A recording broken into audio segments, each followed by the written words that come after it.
Navy strokes. Yeah, okay, okay. So we see that turbulent, we see a turbulent flow out there, right? Ah.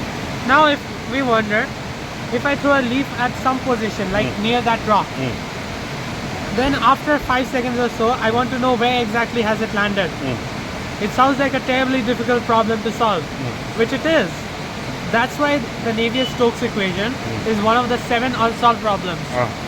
Once someone solves it, weather forecasts, and even when a flood will occur, all those things will, we'll have the solution for it. We'll know exactly when that happens.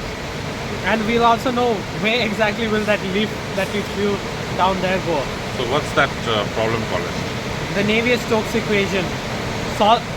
In fact, it's so hard that mathematicians are trying to just prove that can we solve it or not. Still it's not solved. No, It's one of the mysteries of mathematics. it's one of the 7 millennium problems set by the Clay Institute. The Clay Institute of Mathematics. So out of the 7, only one has been solved. What That is the Poincaré conjecture. It was solved by Gregory Perelman. So Perelman is the Russian. yeah, Russian. He's the only one to solve one of the millennium problems. And the fact is, this problem, the Navier-Stokes, is so hard. All the other 6 problems are from pure mathematics, and this is the only one from physics. Oh.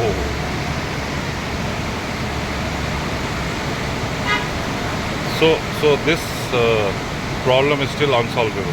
Yes, still unsolved. And the Clay Institute is rewarding for making progress.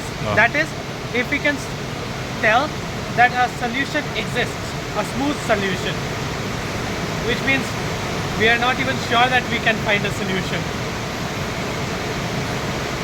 So what we are trying to find out is, with the flow of the stream, Yes. how do you include mathematics into the equation and solve the problem, right? Yes, we have an equation which models it, but the solutions for that equation, that's what we don't have. So it's a challenge for you. It's a challenge for the whole world. And whoever wants to take it can take it. So all the best for it. Yes, precisely. Okay.